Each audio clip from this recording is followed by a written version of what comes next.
Dober dan in lepo pozdravljeni na portalu Info 360. Sem Suzana Kož, z menoj pa v studiu danes dva gosta, s katerima bom govorila o aktualnih vprašanjih, ki se tičejo upravljanja državnega premoženja. In še kakšno drugo stvar bomo rekli tudi o kadrovanju. Z nami v studiu je dr. Miha Juhart, profesor za področje civilnega in gospodarskega prava Ljubljanske pravne fakultete. Delovali ste tudi v nekaterih nadzornih svetih.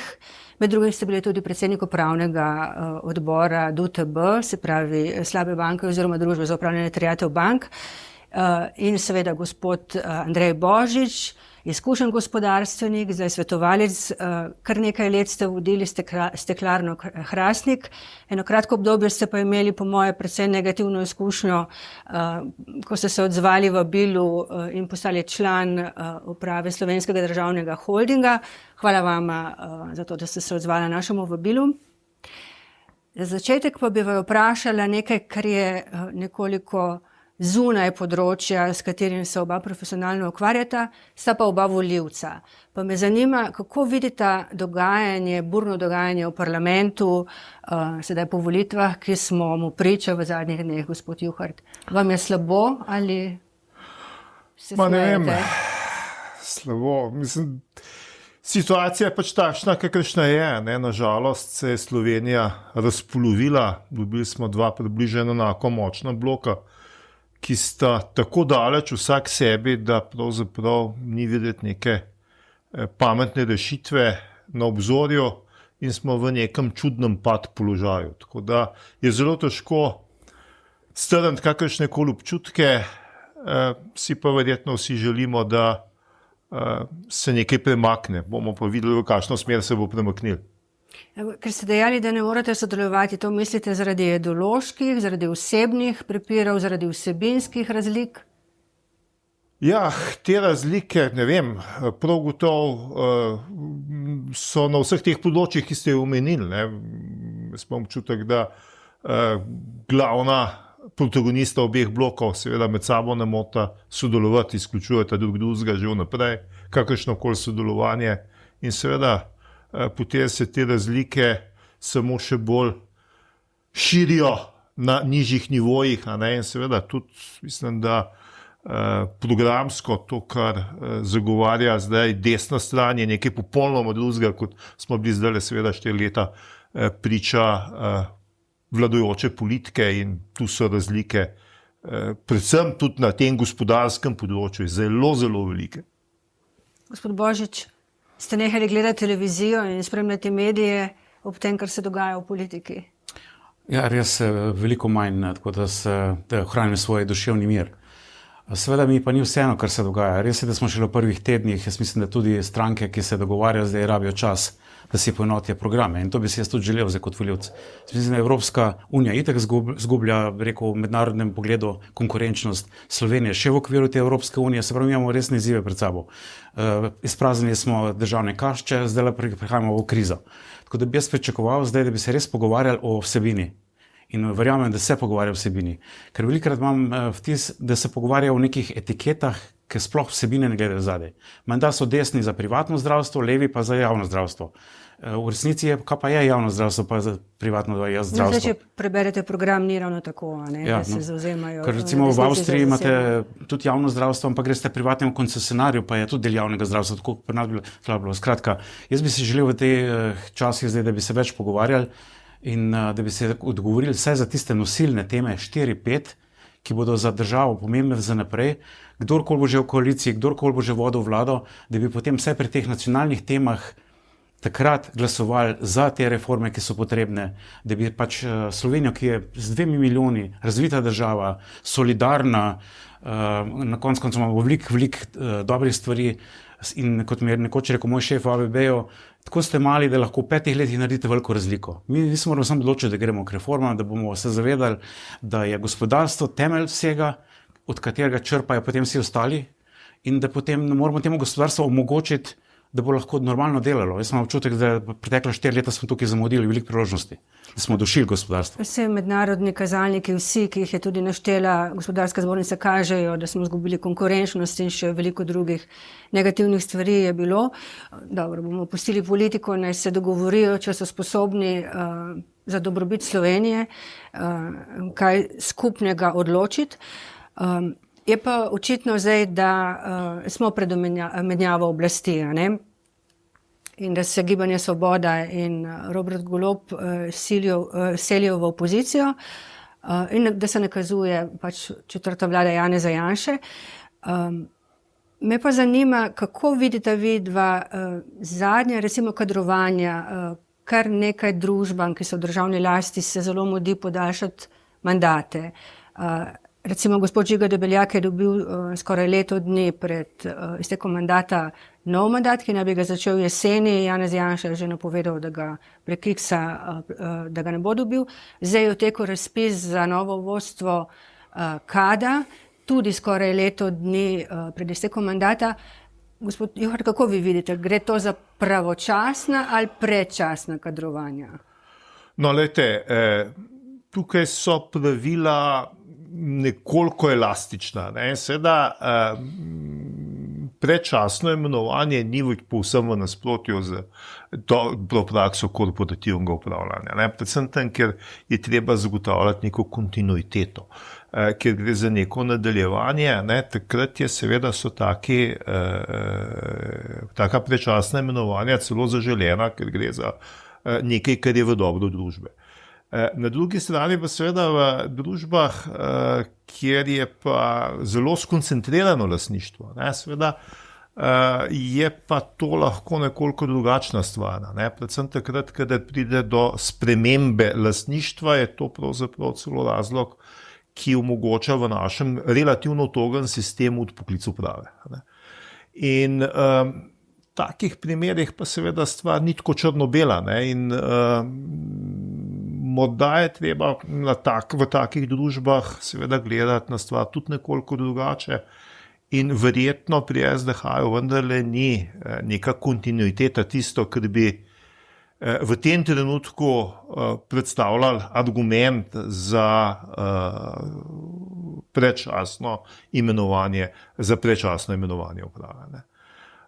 Pri vseh družbah pa seveda ne moramo reči, da je stvar slaba, ampak seveda lahko zagotavlja nek nadaljni zagon.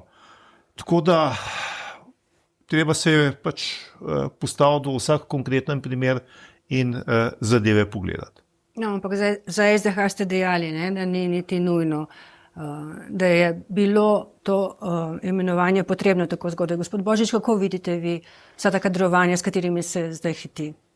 Dobro, jaz sem praktik, jaz sem sam v tej poziciji, da sem kdaj predsednik uprave in seveda v normalni družbi je dobro pred iztekom mandata tudi za člane uprave, da vedo, ali bodo potrjeni za naprej, ali bodo si iskali nove izzive.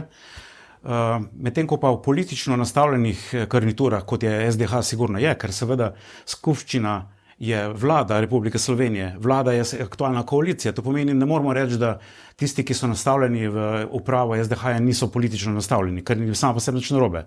Zato bi bilo zame higienično, da se s tem ne hiti in da se pač novi garnituri politični, če bo nova, omogoči, da si izbere spet svojega. Ker namreč drugače imamo pa visoke odpravnine, imamo kreganje, imamo neke tožbe in kakorkoli. Skratka, jaz mislim, da tukaj bi bilo higienično. Tako, jaz imam primere iz Avstrije, na primer, ko če se zamenja, če je bila črna vlada, je potem jasno so bile na določene mesta, so zasedali njihovi ljudje. Ko so je zamenjali, so socialdemokrati prevzeli, so se to zamenjalo. Ampak to pomeni, da je garnitura, ki je bila takrat nastavljena, je odstopila, ker je prišla nova vlada. Tako da pač to se mi zdi preuranjeno in verjetno metanje denarja čez.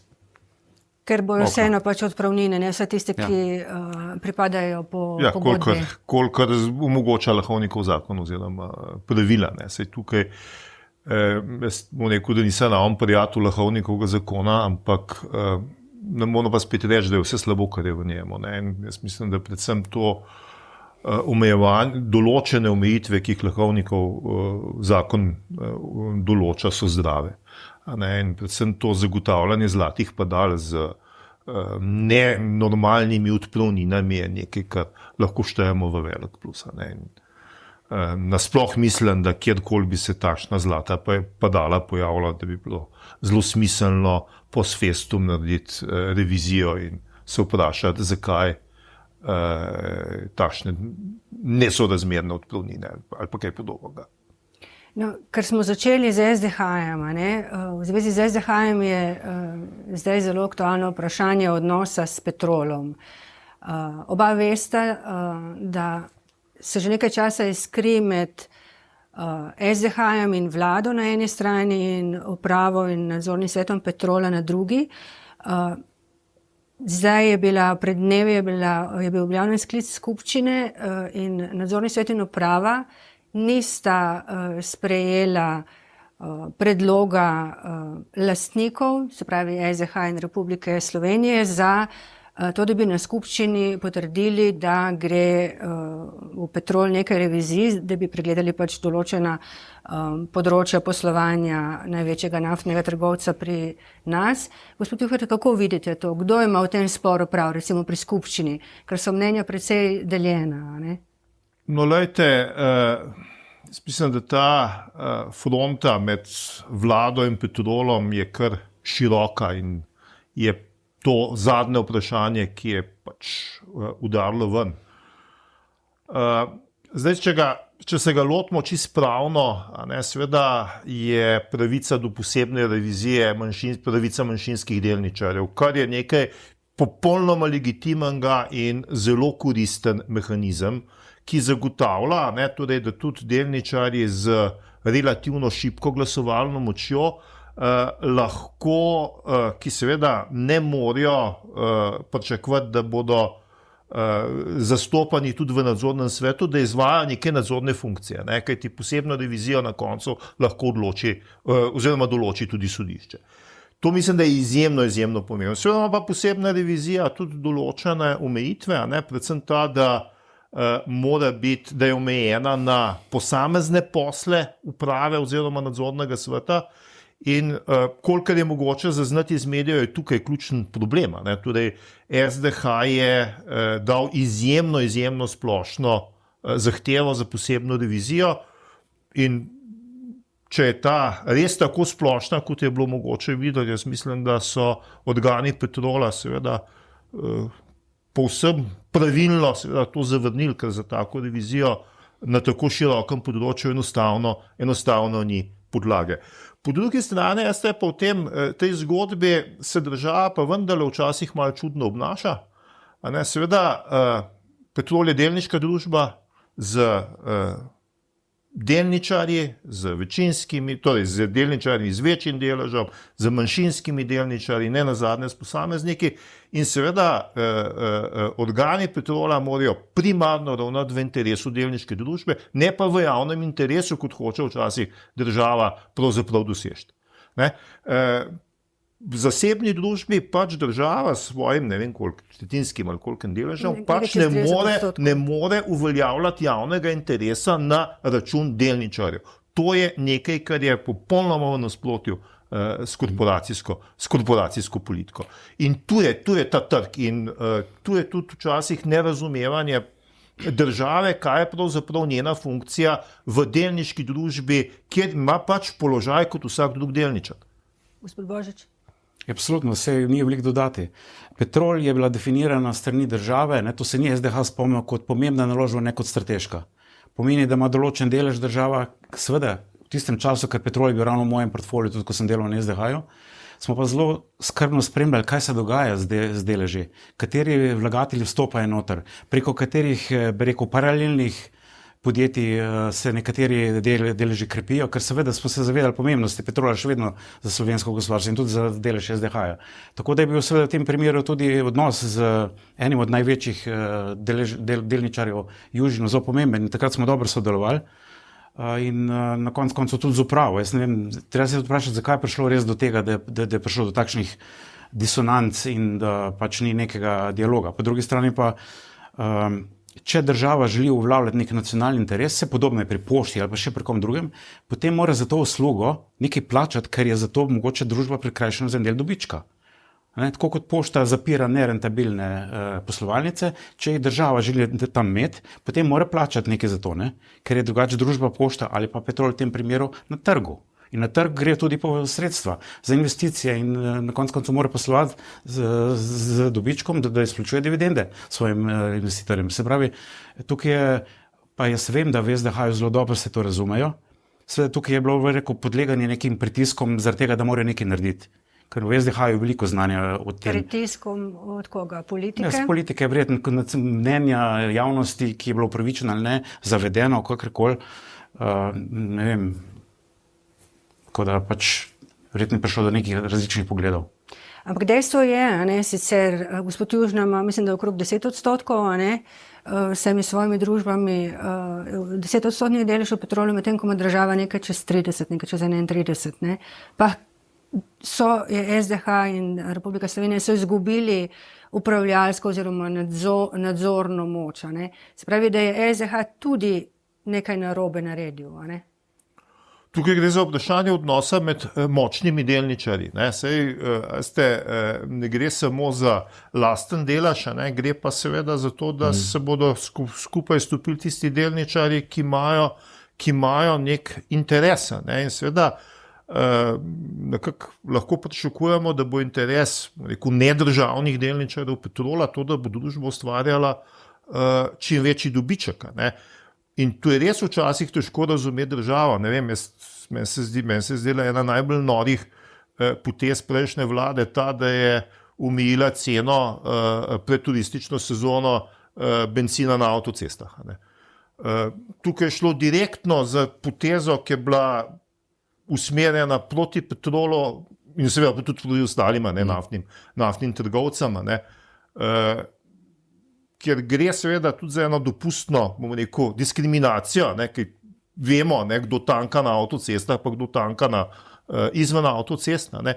In tukaj se je država odpovedala nenazadnje tudi proračunskemu prihodku, se bi tudi proračun bolj napolnil, če bi tujci plačevali višjo ceno in seveda potem tudi višjo trošarino.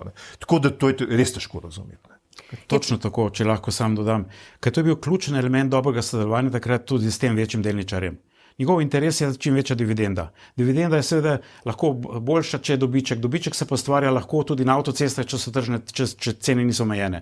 In zato smo si takrat mi kot SDH in Južina prizadevali in smo pri ministrstvu to utemeljevali. In kasneje tudi do tega prišlo. Jaz tega tudi nisem razumel, ker je to totalna napoved vojna nekaterim delničarjem. In tukaj se je začel verjetno konflikt. No, ampak je zanimivo, da so ministri racionalni in pametni možje in ministrice, seveda, samo, kolikor vem, je samo gospodarski minister Matjaž Han takrat glasoval proti tej odločitvi. Tako da sploh ni jasno, kaj so te ljudje razmišljali v bistvu, v škodo proračuna in podjetja. Včasih je težko razumeti, kako po kakšnih mehanizmih odloča vlada. Bolj ali manj je to stvar nekih konsenzov in redko se zgodi, da kakšen minister nasprotuje neki usklajeni politiki. Saj tiskrat pride na sejo vlade, je že trikrat prej usklajena. Vlada bi mogla odločati v dobrobit ljudi, pa ne vem, če je bila ta odločitev takšna. No, se tem kaj v dobrobit. Smo doživeli tudi še kakšna hujša stvar. V škodo, zdaj ni bil kaj, jaz vem, mislim. Marsikaj ne se.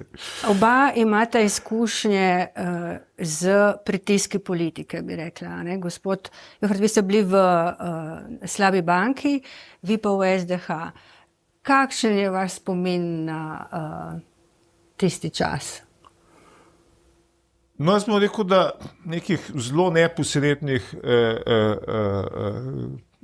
pritiskov ni bilo, sicer seveda se zgodi, da kdo od politikov pokliče, ampak smo reči, da je bil takrat moj odnos predvsem z ministrico za finance zelo korekten, bolj je šlo za izmenjavo mnenj kot pa za pritisk in vendarle je bilo zmeraj na koncu razgovora naredite, kar mislite, da je najboljše. Potem je bilo pa, ko je šla ministrica, sem pa tudi jaz učil. No, ker recimo vaš predhodnik, Marko Simoneti, je odšel, po nekaterih razlagah zaradi tega je moral oditi, po nekaterih razlagah zaradi tega, ker se je lotil ene izmed močnih figur v slovenskem gospodarstvu in je potem doživel medijski linč zaradi pogovorov o morebitnem obvodu Lahovnikovega zakona, ne? In je bilo to dovolj, da je moral oditi. Gospod Božič, vi, kaj ste vi doživeli? Ste doživeli pritiske politike, različnih centrov moči, enega sem omenila sicer bolj posredno, v povezavi z kakšnimi medijskimi napadi? Jaz moram reči, da imam mešane spomine. Najprej pač imam neke izkušnje v gospodarstvu, jaz sem mislil, da bom lahko to še na širši fronti mogoče pač uporabil tudi, da bom kaj doprinesel še k boljšemu upravljanju državnega premoženja. In moram reči, da prve 3-4 mesece je zadeva tekla zelo spodbudno. Mi smo imeli takratno močnega sekretarja Urlepa pri šefu vlade, ki na nek način je bil eden tisti, ki me je povabil. Gospod Urlep je nekdanji dolgoletni direktor Leka. Ne? Skratka, uspešen poslovnež, ki je vedel, zakaj se gre, ki je pač obljubil, in to je bilo tudi takrat moto vlade ali pa saj Šarčeve stranke, da bodo delali drugače.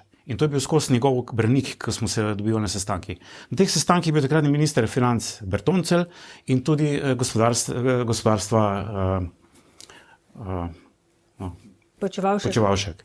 In smo imeli usklajevanja. In tudi predlogi kadrovski, ki sem jih nosil, so bili potrjevani in smo tudi, zelo dobro delali. In smo imeli jasne usmeritve z ministra za finance, tudi od ministra za infrastrukturo smo imeli redne kolegije glede državne infrastrukture, ker je imela energetiko, Dars in te stvari čez, Luko Koper, ne? In moram reči, da so te stvari kar dobro tekle. In jaz moram reči, da so te moje izkušnje tudi z veliko politiki in državnimi sekretarji v tem času, v tem obdobju zelo pozitivni. Jaz moram reči, da verjetno veliko ljudi pride v politiko, ko hoče nekaj pametnega narediti. Potem se pa vključijo registri od zadaj, tisti, ki so močnejši od vseh teh ljudi. In to je pa tisto usklajevanje, in ko pa pride nekaj na vlado, pa se čez nekaj druga pa imaš zagotovilo, da bo tako sprejeto, ko prebereš drug dan v mediji, kaj je bilo na vladi skleto, je bilo čez nekaj druga. Skratka, zadeve se pa začne pa v ozadjih vrteti. In potem je en tak projekt, kot je bil Počivalškov turistični holding, ko so ga vsi popluvali zaradi nekih interesov tistih od zadaj ljudi, pa je pač ga nismo uspeli speljati od tega, da je Holding HS je ignoriral SDH, ker je imel močno politično podporo, do Darsa, ki se je šel čisto neko svojo politiko proti tem, da bi bilo mogoče več železnice, lokalne proge uvesti, pa imeti manj avtocest graditi in tako naprej. Skratka, da ne govorimo, da ima država vseh Darsih, Lukih, železnicih in tako naprej optiko, ko bi lahko to skupaj dali in bi na koncu optiko razvili za celo državo, da ne govorimo o varnosti kibernetski, ki smo jo takrat poskušali začeti skupaj z vsemi temi podjetji, to so nacionalne infrastrukturni objekti, ki so seveda zelo lahko pod udarom in tako naprej. Skratka, to je ena plat in SDH ima seveda eno omejitev, da deluje v okviru strategije, ki jo sprejme parlament. In v tistem primeru takrat je bila ta strategija zelo omejujoča. Mi smo morali čisto za vsako neumnost spraševati vlado. Za 30 000, za 5 000 evrov neki študij. Se pravi, to je prva stvar. Imeli smo idejo, da bi naredili takrat infrastrukturni sklad, kjer bi prihranke državljanov pobrali, pa bi jih vlagali v železnice. Pobrali, verjetno z nekimi inštrumenti. Pobrali, da bi državljani bili mi vlagatelji v ta sklad, ne? In bi pač v infrastrukturo vlagali. Ne? Seveda mi to po strategiji, pa po tistem, kar smo imeli pooblastila, nismo mogli delati, strategijo pa vlada ni hotela spremeniti takrat. Ne? In to je zdaj ena plat, ne? Se pravi ta strategija, pa potem odzadaj vpliv interesnih skupin. Druga stvar pa je nekih drugih interesnih skupin. To pa je, kako se imenujejo nadzorni sveti in imate dva tipa. Eni so, ki so imenovani od strani politike, ki sem že nekatere omenil, in te sploh niso upoštevali avtoritete SDH-ja, ker so zaslombo iskali pri tistih politikih, ko so bili botri. Ja. Drugi so bili pač imenovani po nekih željah razrezov političnih strank, ker se je pač tudi tako zgodilo. In seveda te so bili pa velikrat nestrokovni ali pa delovali so točno po telefonskih navodilih, ne glede na to, kaj je bilo strateški interes države, ki ga je predstavljal SDH in ki smo ga poskušali tudi uveljavljati. Se pravi, lastnih nadzornikov nisi imel pod kontrolo, ker jih nisi ti imenoval in so bili pač na koncu so se čutili zavezanje poslušati nekoga druga. In verjetno tukaj, če bi država pravno funkcionirala, če bi te take nadzornike sankcionirali, ker vsi nadzorniki odgovarjajo s svojim privatnim premoženjem, bi lahko hitro naredili red, ker bi se ljudje zavedali za 1000, 1500 ali pa 5000 evrov sejnine, se jim ne splača riskirati privatnega premoženja in da je treba delati v korist družbe, za katero si postavljen. Ne? Vse to smo zdaj videli pri Luki Koper, Ja. pri nadzornikih, ko smo pravzaprav prišli do tega epiloga, ne, da so pač odgovorni za relativno visoko škodo, ne, in seveda potem ta odziv nadzornikov, kako je to nekaj strašnega, ne, ampak to je pač posledica tega, da se članstvo v nadzornih svetih v državnih družbah nekako šteje kot nagrada za to, da je nekdo priden in da nekdo sodeluje z politiko. Ne. Jaz se spomnim enega primera, se je že zelo dolgo nazaj, ko me je priklicala ena gospa, ki me pozna in je rekla, joj, gospod profesor, mi lahko vi malo razložite, kako se dela v nadzornem svetu, ne. Veste, bom imenovana tja in tja, šlo je za eno energetsko podjetje, ne. Gospa nima popolnoma nobene izkušnje z gospodarstvom, je pač neka družboslovka, se ne slabega v tem, ne. Ampak to je dobila za nagrado, ker je hodila v studio ploskati na predvolilne vdaje. Ne. In to je tisto, kar je slabo. Ne. Bi mi morali imeti tako dobre nadzornike, ne, da bi jim ne nazadnje zaupali tudi ob menjavah, da bi nadzorniki ostali, zato ker znajo kvalitetno upravljati, zato ker so poklicani. In funkcija v nadzornem svetu pač ni nekaj, kar je zadetek na lotu, ne, kot ga nekateri razumejo, ampak je resno in odgovorno strokovno delo. In tega se pač ne zavedajo. Ne. Ja. Ker jaz sem imel primere, da je nekdo, ki je dal 10 000 evrov donacije eni stranki, je pričakoval in je rekel, da je pač tako dogovorjeno, da mora biti v enem nadzornem svetu. Jaz načeloma pravim, če volivci izberemo na volitvah in se potem na bazi teh naših odločitev neka koalicija pač oblikuje. Potem seveda ta koalicija želi imeti vpliv tudi v državnih podjetjih. Jaz s tem nimam problemov, da se pač sugerirajo nekateri, ki sprejmejo program te koalicije. Ker če sem jaz prišel v SDH in je bil takratna Šarčeva vlada za javno, kar je se tiče infrastrukture, potem jaz, če bi mislil osebno, da je to treba privatizirati, nimam tam kaj iskati, ne?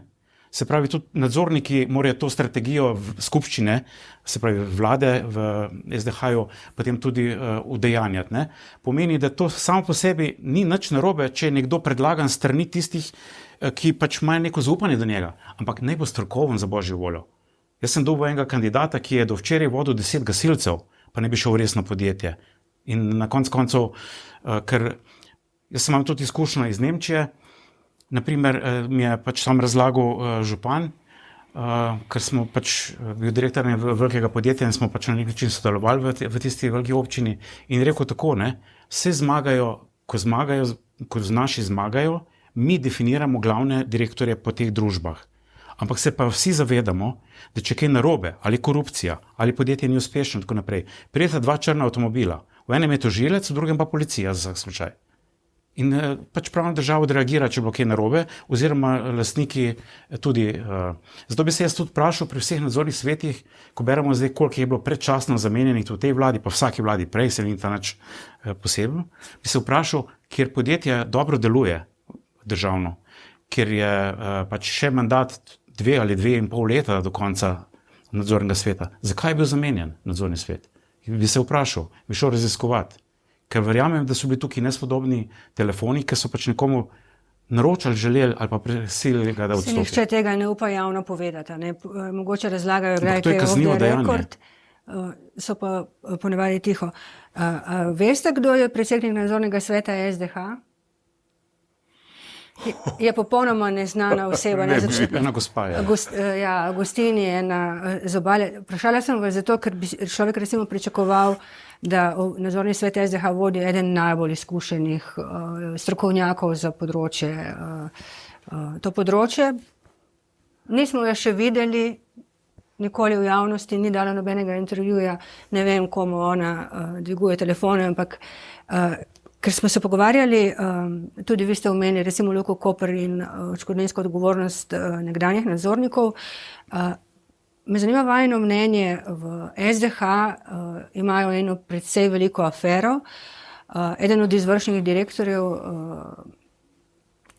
se je moral posloviti, ker je policija pri nadzoru prisluhov iz ene druge preiskave ugotovila pač neko kriminalno združbo, ki je delovala in je pač zlorabljal svojo pozicijo skupaj z enim odvetnikom, ki ga je SDH najel za to, da je upravljal storitve zanje. Ali menite, ker sem omenila gospoda Simonetija tudi, on je moral iti zaradi pogovorov o morebitnem obvodu tako imenovanega Lahovnikovega zakona pri kriminalnih dejavnostih, ki so se dogajale v SDH, pa v bistvu nihče ne zahteva odgovornosti uprave. Se vam zdi, da bi moral kdo reči pač, ker ta zadeva ni bila odkrita ne prek kakšnega internega nadzora, nihče ni opazil, kaj se dogaja. Bi moral recimo gospod Žiga Debeljak vsaj ponuditi svoj odstop nadzornikom. Tukaj gre bolj kot ne za vprašanje osebne integritete in objektivne odgovornosti. Mogoče en korak nazaj. Tu, da ne bomo govorili samo slabo, se mi pa zdi, da je bila ta reakcija na dogajanje vendarle relativno dobra. Gospod izvršni direktor se je takoj umaknil. In tu mislim, da je to edina možna, sicer je to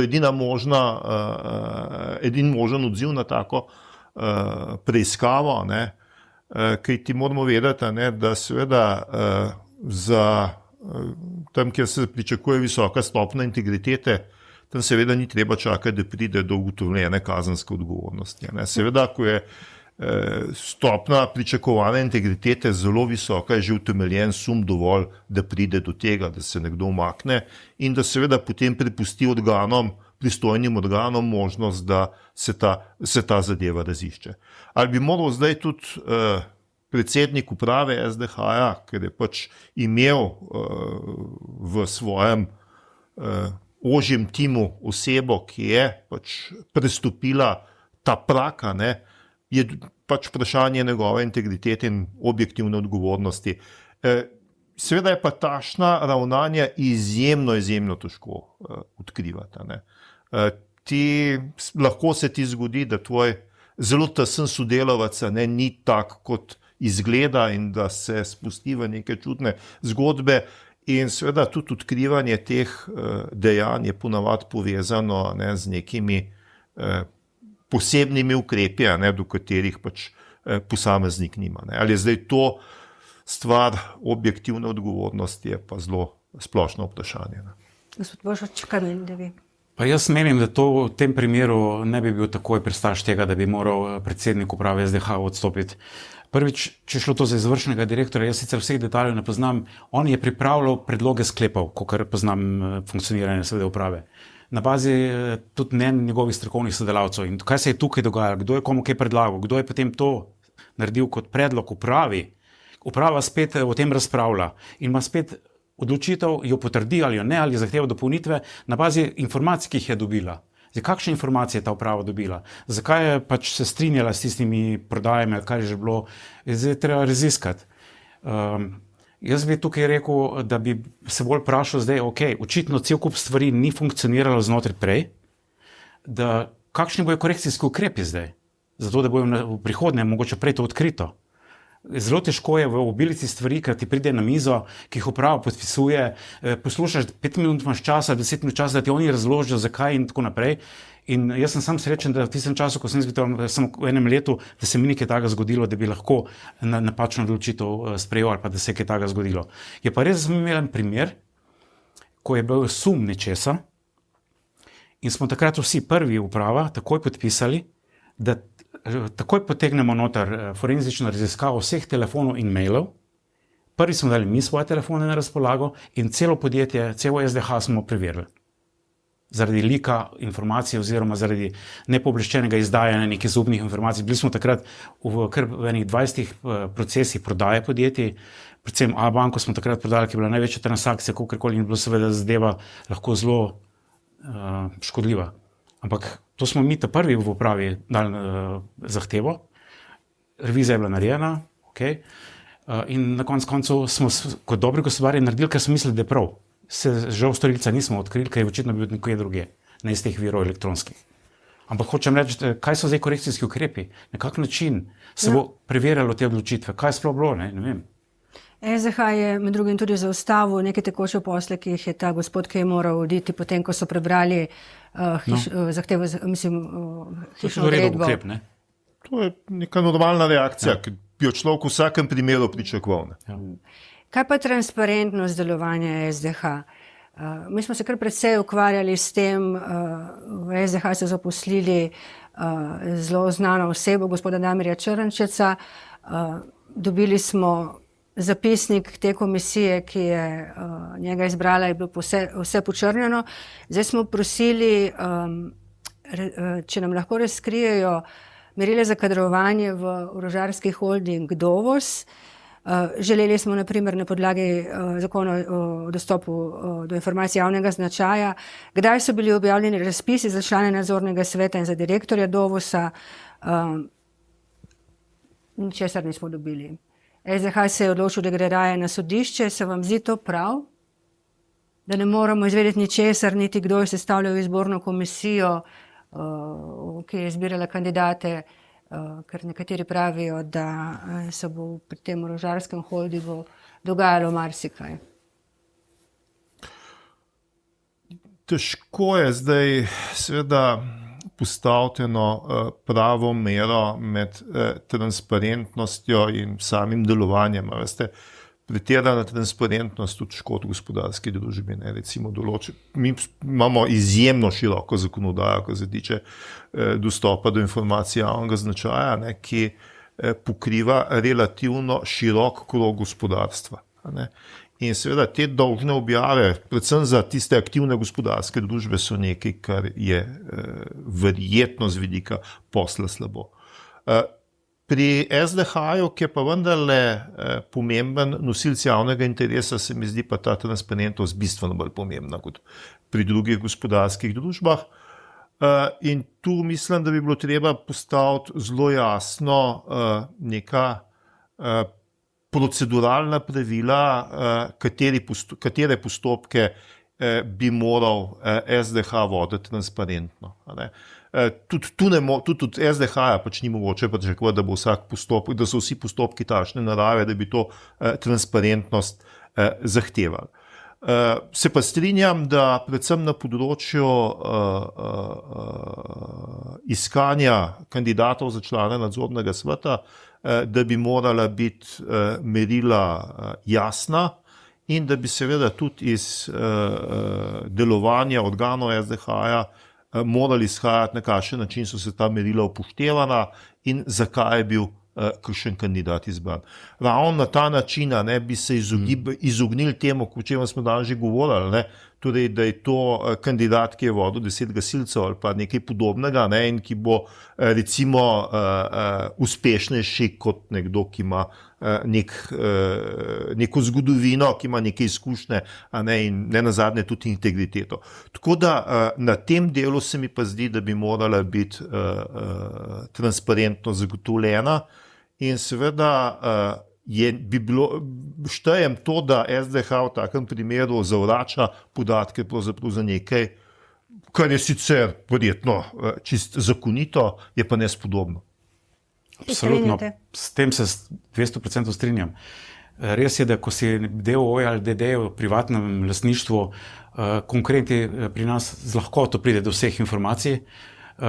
Recimo, ko sem jaz moral za svoje konkurente kupovati dragote informacije, se pravi tukaj, kar se tiče za ostalih podjetij, kot je profesor rekel, se spet zelo strinjam. Kar se tiče pa javnih družb in SDH upravlja javno premoženje, ima prvič SDH pravilnik o tem in kriterije, kako zbiraš člane nadzornih svetov in tako naprej. Skratka, interni dokumenti so že za vse to narejeni in se lahko tudi sklicujete pri tem na njih. In na koncu, če pogledate, kako se zbirajo tudi nadzorni sveti v podjetjih bi morali ti biti upoštevani. In ravno to, kar je profesor rekel, in primerjanje preko CV teh kandidatov. Je pa tukaj še ena dimenzija. Eno je, kaj je formalno pravno nujno in zahtevano, drugo pa je tudi, če želiš kot upravitelj javnega premoženja, in jaz sem eden od tistih državljan Slovenije, ki pa če tudi moj del premoženja tam noter, potem, če hočeš, da imam jaz zaupanje v take uprave, potem moraš biti zelo transparenten in moraš spoštovati. Spoštovanje se pa tudi na ta način kaže, da pač me poseduješ tiste informacije, ki mi jih lahko, ki niso sicer v škodo potem pač podjetju. Se pravi, v tem primeru jaz ne morem imeti zaupanja v takšno delovanje, če nimam nobenih informacij in če jih vi kot mediji ne dobite, ki me predstavljate. Mislim, sigurno naša prošnja nam pove, kako so skadrovali te ljudi v Orožarski holding, ne škodi poslovanju družbe. Se še nekega ni, ne? Ne, to gotovo ni. Mislim, sem imel predvsem v mislih podatke, ki jih je treba neposredno na podlagi ZGD-ja upravljati. Poglejte, to so podatki predvsem o svetovalnih pogodbah. Če zavarovalnica Triglav objav, da je najela finančnega svetovalca v neki državi, kar more je to zelo jasen signal, da jo tam nekaj zanima. In to je tako občutljiva informacija, ki je v poslovno škodo, ker se bo konkurenca na to pripravila, ker se bodo prodajalci na to odzvali in začeli dvigati ceno. In tu nam manjka, tu nam res manjka zdrave pameti. Na eni strani takšna zahteva, na drugi strani pa tam, kjer bi pravzaprav to transparentnost najbolj pričakovala. In tu ima SDH en poseben položaj, ravno zaradi tega, ker je upravljalec državnega premoženja, je pa seveda to zelo nerazumno. Kako pa vidite dejstvo, da je SDH kar nekaj časa deloval samo s 3 nadzorniki? Ni bilo interesa v bistvu, da bi uprava dobila popolnjen nadzorni svet. Meni se je zelo to očitno. No, v tem primeru je to jasna odgovornost vlade. Vlada je tista, ki bi morala poskrbeti za to, da bi bil SDH popoln nadzorni svet. In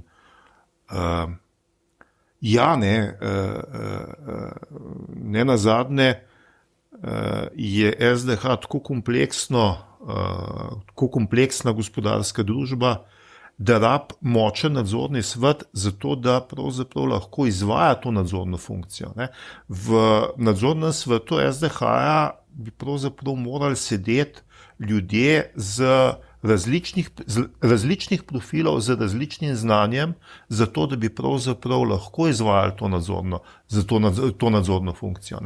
In saj smisel veččlanskih nadzornih svetov je ravno to, da omogoča to večje število članov, generiranje tistega strokovnega znanja, ki je pravzaprav potrebno za to, da lahko nadzorni svet sploh parira upravi. Zelo težko je pravzaprav najti nadzorni svet, ki je tako dobro podkovan, da je lahko dober partner upravi.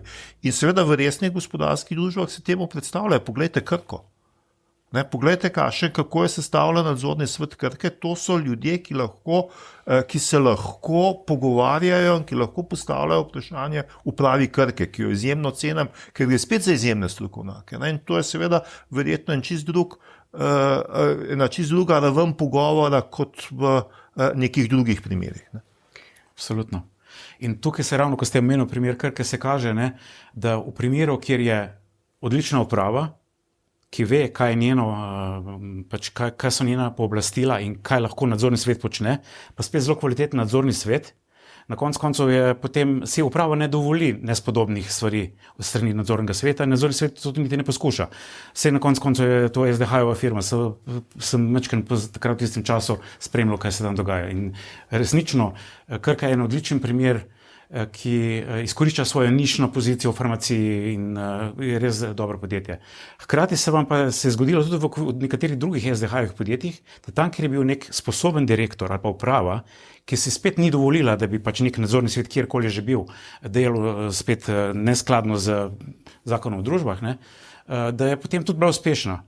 Imamo neko malo turistično podjetje, dali z Ankarana, ki z lepo bankrotiranega podjetja postalo zelo uspešno. Poglejte si Olimijo po četrtku, ker se spet niso dovolili nekih stvari. In na koncu cel kup tudi dobrih primerov v SDH-jevem portfolio družb, kjer so bila sposobna vodstva, kjer je bil nadzorni svet s takim ali drugačnim slučajem ali pa namenoma dobro postavljen in so res dobro funkcionirale, ker SDH na strani normativnih aktov, priporočil, pa tudi znanja znotraj, tega je ogromno. In ni vse slabo. In tudi v teh letih je SDH zelo dogorejeval to notranjo, strukturo. Tako da na ta način se pa da tudi, kadar ni skladno s temi priporočili ali pa etičnim kodeksom in tako naprej to delovanje, se da tudi koga prijeti za krvatelc, ne? Ampak, ko ste se pogovarjali oziroma dogovarjali za to, da pridete k nam v studiu, ste bili kritični sicer do upravljanja premoženja SDH, tako angro se mi je zdelo, da niste zadovoljni s tem, kaj se dogaja.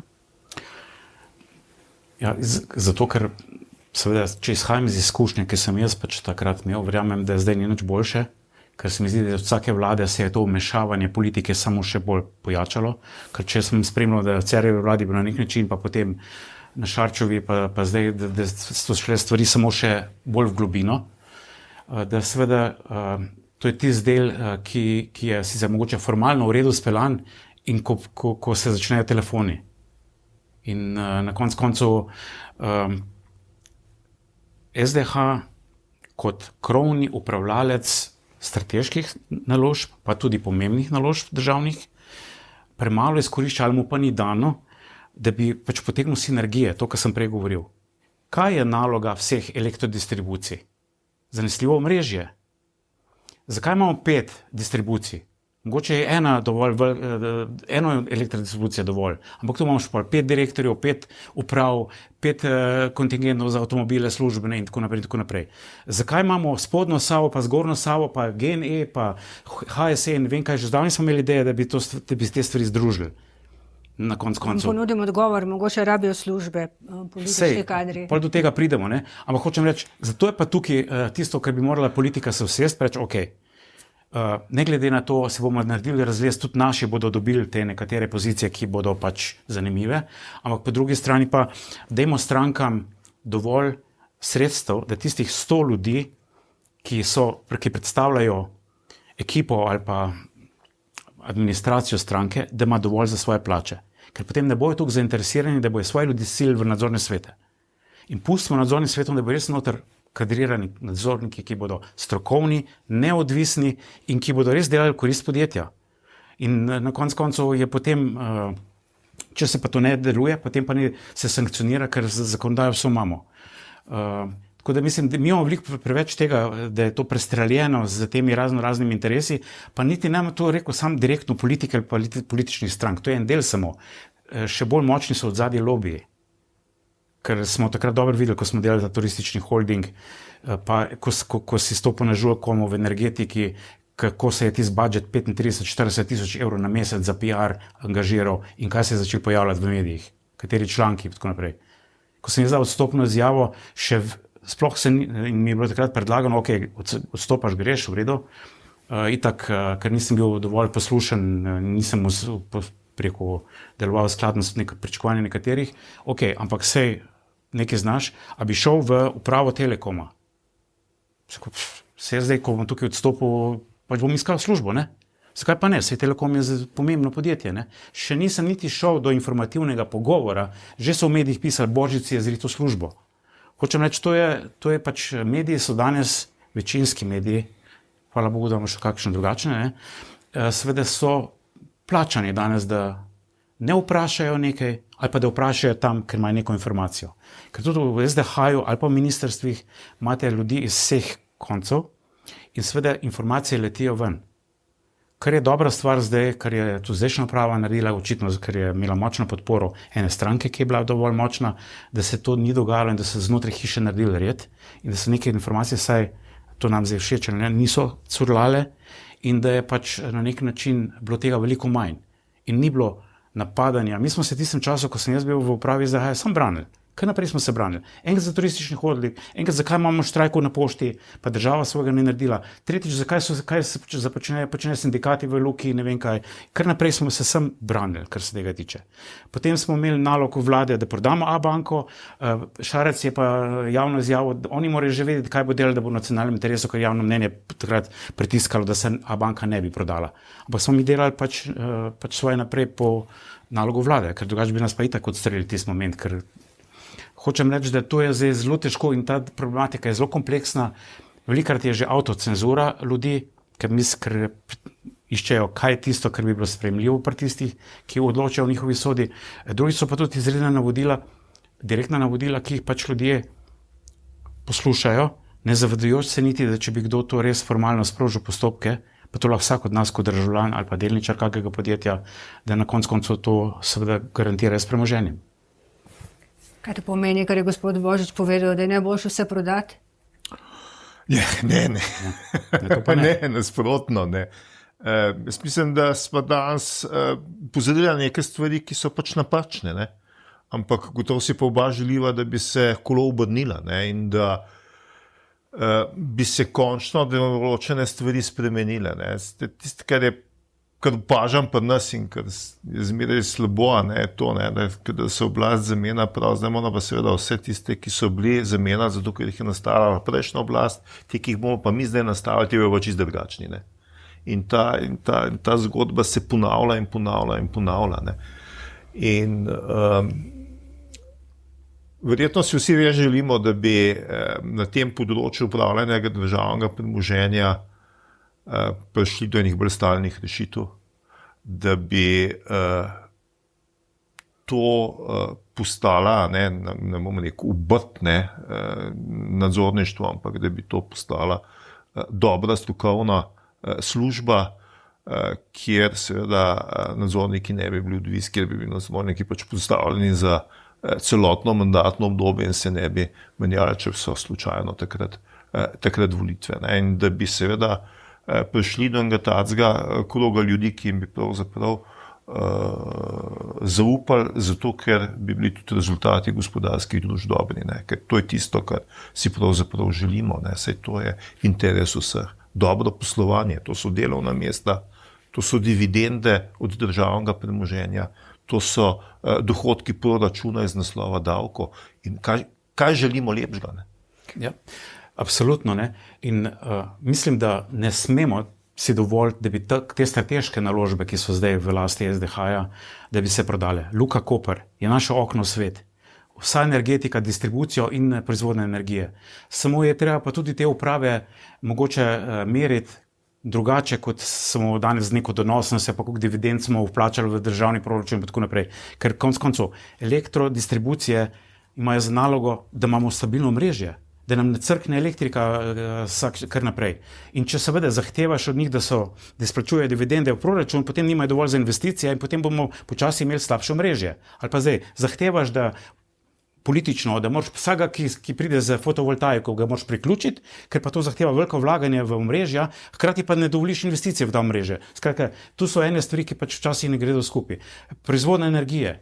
A mi rabimo res proizvodno energijo, ki bi imela strašne dobičke, ali rabimo zanesljivo proizvodno energijo, tako kot naša jedrska, ki je ena od najboljših na svetu. K sreči tudi ta uprava v jedrski se ni pustila vmešavati in tudi politika se k sreči ni vmešavala, ker jedrska energija je imela pač in ima neko avreolo nečesa, ki se ne spoznajo in bi bilo prenevarno, da bi se mešali. Nuklearna elektrarna je odlično vodena in je zelo, bi rekel, varna. Pomeni tudi druge elektrarne in veliko imamo strokovnjakov noter. ELES, naš sistem prenosni. In to so stvari, ki morajo ostati na nek način pod kontrolo države, zato ker to je neka infrastruktura, ki vsem nam državljanom neko storitev nudi. In to bi bilo zelo nevarno, ker ni res, ko je v nekem času bila neka mantra nekaterih politikov, sej vse, kar ni, strateško, vse lahko prodamo, pustijo, ne gre v tujino, sedeži, karkoli. Jaz sem delal v multinacionalkah. Tam, kjer je sedež, tam se, ali pa v državah, kjer se sedež odloči, se kopiči dobiček, se pač odločitve sprejemajo. Kaj pa lahko mi naredimo, če sedeš v Berlinu, mi imamo pa tle samo eno poslovalnico? Zaprejo je, kaj pa? Skratka, mislim, da lastništvo je pomembno in tukaj bi tudi država morala narediti, in to je, ali so infrastrukturna podjetja, pa tudi druga, prehrani, imamo zdaj zelo aktualne zadeve, trgovini. Takrat smo imeli še en projekt z ministrom Počivalškom, Tuš, skozi neki životari, dela kakorkoli, je bila takrat ideja, da bi skupaj s Coopom naredili police za naše zadruge, za naše kmete.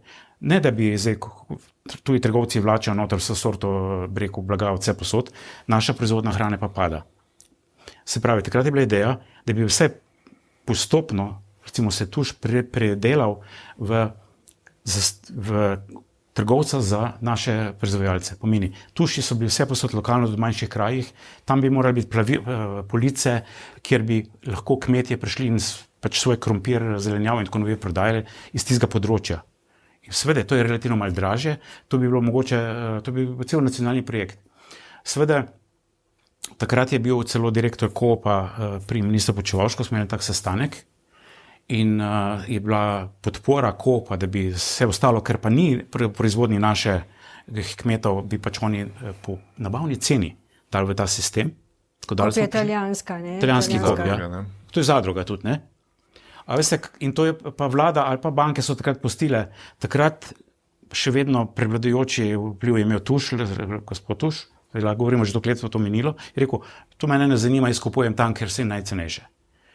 In tako smo rekel, to so neke stvari, ko bi se morala politika usesti, reči, kaj je nacionalni interes. Časi so se spremenili, ni več samo globalizacija, vse bomo iz Kitajske vlekli, tako naprej. Pomembno je, da imamo v Evropi, pomembno je, da imamo neke strateške stvari v Sloveniji, dajmo se usesti in kaj bomo delali za interes Slovenije, s kom se bomo povezali, če pa mi nimamo, ali bomo iz Avstrije, dobro primer je, so plin na Hrami. Mi nimamo svojih rezervnih kapacitet za plin, imamo jih pa v Avstriji, imamo sporazume narejene.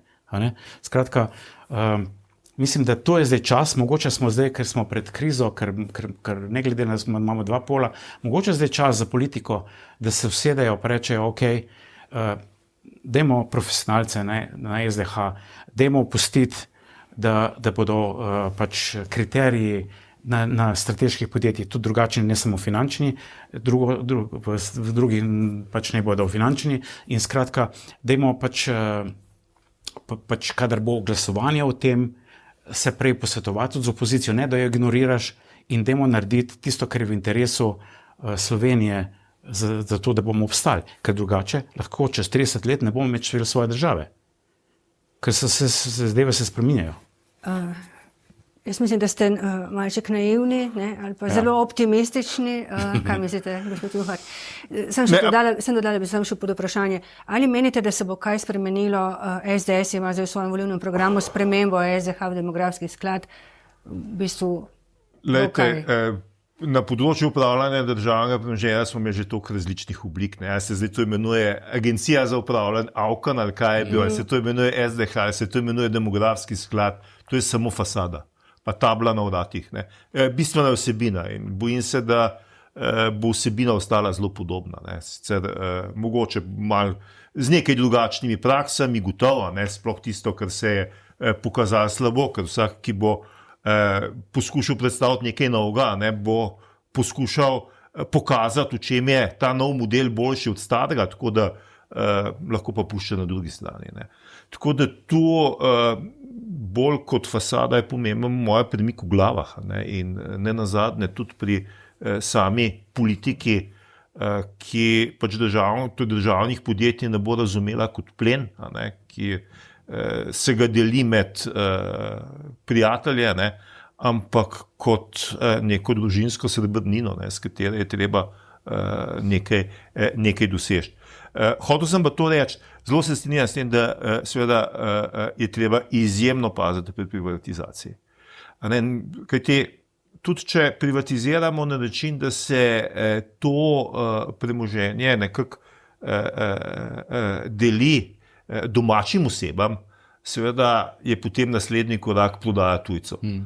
In tu se potem slej ko prej pride do tega, da gre to iz slovenskih rok. In jaz mislim, da primer elektrodistribucije je čudovit primer, kako imamo pravzaprav invalidna elektrodistribucijska podjetja zaradi tega, ker je bil pač takrat del tega premoženja razdeljen PIDom, ne, in seveda ta pravni nasledniki, ne, PIDov so seveda to prodala, ne, tu imamo zdaj tuje lastnike, ne, in spet ta problema, ne, družbo, kjer je podjetje, kjer je zelo močen javni interes, ne, in zasebne delničarje.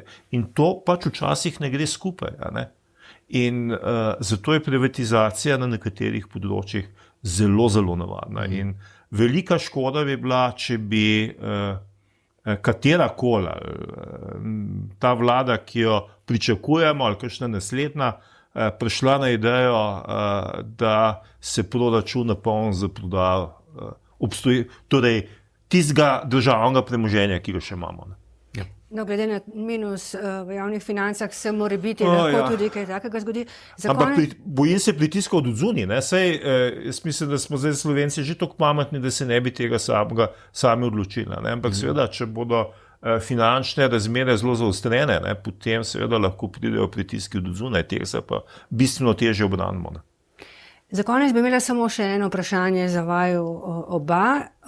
Zanima me, če se strinjate z gospodom dr. Rajkom Pirnatom, ki je v tej aferi, ki je povezana s tem izraelskim Black Cubom, ki naj bi pripravil te posnetke določenih posameznikov, ki so razlagali, kaj se v Sloveniji dogaja. Nekdanji nadzornik Darsa je govoril o tem, kako se zlorablja državne družbe za različne interese, tudi za kupovanje, recimo, naklonjenosti medijev.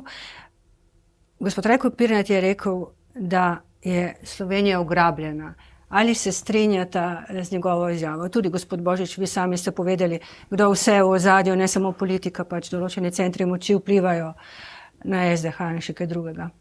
Jaz se strinjam s tem, ker mislim, da jaz sem videl en tak seznam, tako kot je bil profesor Juhar rekel, kjer so navedene vsa državna podjetja, pa vsi javni zavodi, ki so cilj za to, da se penetrira vpliv politike, ki vlada. Se pravi, to se smatra kot plen in absolutno.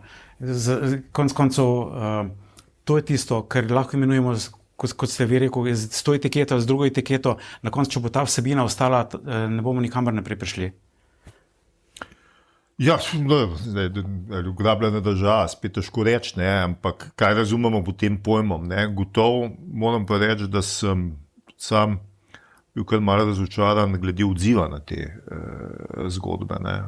Sem seveda pričakoval, da bodo organi pregona pri osebah, ki so se pojavile v teh filmčkih, potrkale in povprašale vsaj informativno, o čem so govorili, kaj so imeli v mislih in ali vejo za kakšna kazniva dejanja, ki so se dogajala, in te reakcije ni bilo, tako da se mi zdi to zelo, zelo nenavadno.